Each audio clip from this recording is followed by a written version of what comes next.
Dustin Weinkoff here, product specialist with Agland. Today we're going to go through our product support video for our C-Series air carts.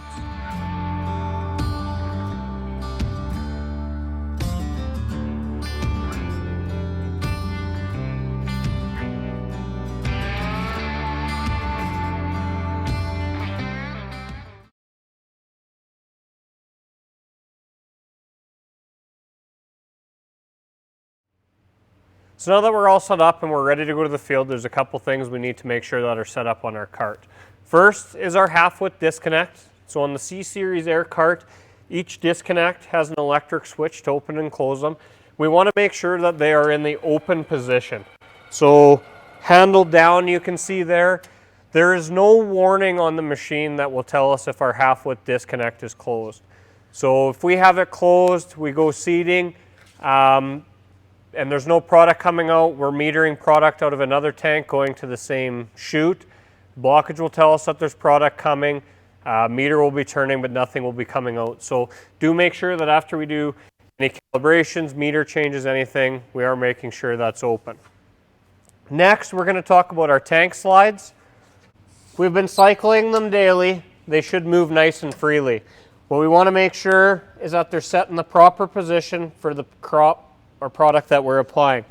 Typically, our higher rate products or bulkier products are going to go on our top chute. So usually that's going to be our fertilizer. If we're doing peas or beans, we might want to drop those big bulky products onto the top chute, but still have them go down our seed boots on the tool.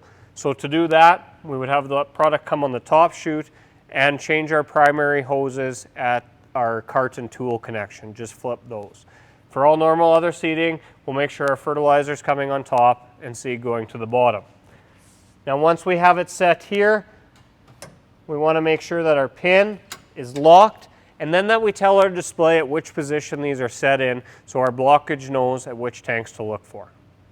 At our display, we will go to our cart setup, we'll go to tool, and to our next page here. Here is where we want to tell it where each tank slide is. Currently we are set on bottom, bottom, and our two rear tanks on the top.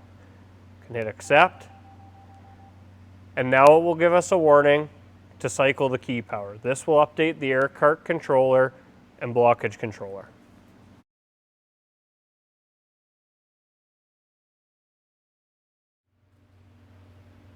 The next thing that we need to set is our tank pressurization gauges.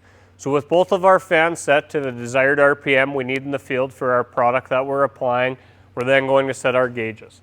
Here we will see 4 gauges, one for each of the tanks. We need to move this handle to the proper position. If our tank product is going to the bottom chute, we want to make sure we're getting air from the bottom chute. If we are applying to the top chute, we want to make sure we're grabbing air from the top chute. By moving the yellow banjo valves, we will set it within the gauge. On our cart side display, we can go to our menu, scroll down to tank pressure, and here we can see our gauges for each tank. While applying canola or inoculant, we want to make sure that our gauges are set in the middle of the yellow. So by just slightly moving our gauge valves here, we can get that set. For all other products, fertilizers, cereals, we want to make sure that we are set in the center of the green, making sure that we don't go into the red.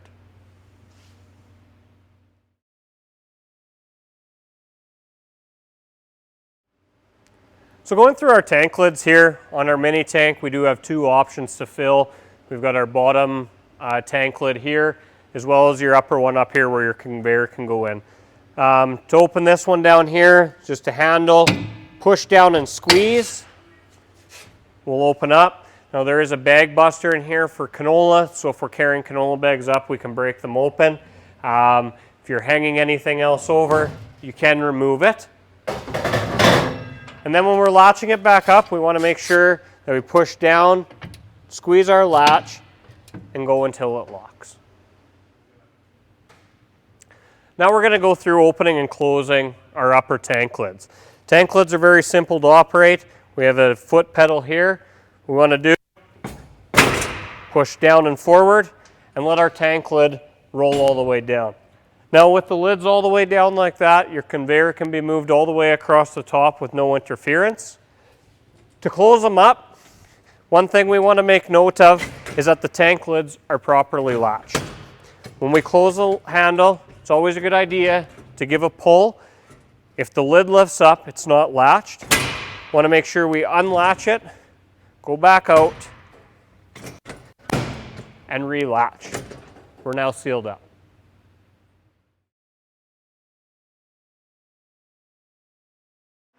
Running our conveyor, the first thing we're going to want to do is change our fan diverter switch here. So our fan hydraulic circuit will run the conveyor belt itself. The arms and everything will be ran on the power and beyond circuit. So as long as your tractor is running, you can maneuver the conveyor, but to actually run the belt, we need to make sure that our diverter switch is changed. We're going to turn on our receiver here and which of the remotes we would like to use. Now looking up top, there are 2 pins that we'll need to unlock every time we go to move the conveyor or if the tractor's power is cycled. Hit our unlock button. Now with our conveyor unlocked, we can remove it from the cradle. There's also a speed selection here to speed up or slow down your hydraulics. Before your auger or conveyor contacts the ground, we want to make sure we lift up the handle.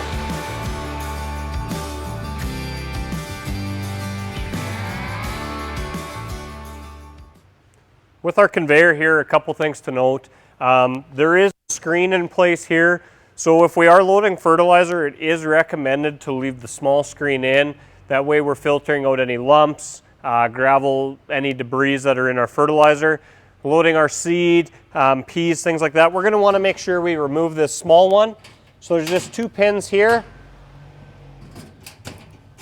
Going to lift it up, pull it out, and then we can load here. Now this is what's going to give our conveyor its maximum capacity to 100 bushels a minute.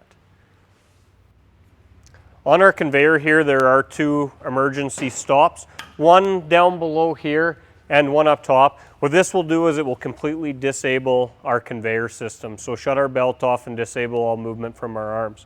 And at any time, if this does get activated and pushed down, to reset it, you just need to pull up, shut your remote and your receiver off, turn everything back on, and you can resume normal operation. So if you do ever find that nothing's moving, this is something to look at, as well as our locking pins up top.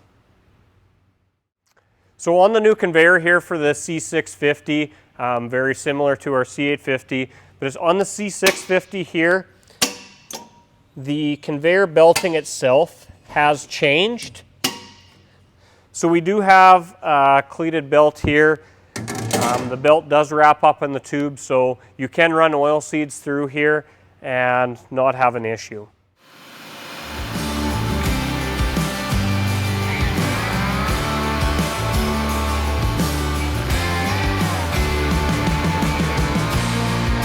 Want to remove our handle, put it back down in place.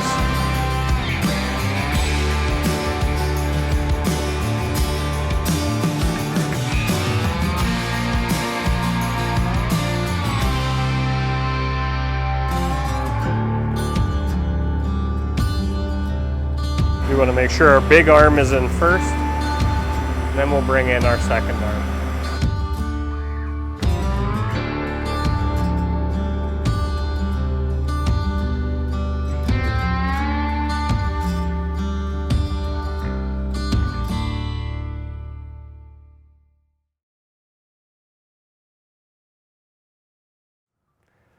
Now over on the right hand side here, we do have our tank agitators. So behind the cover here, we can remove these 3 pins.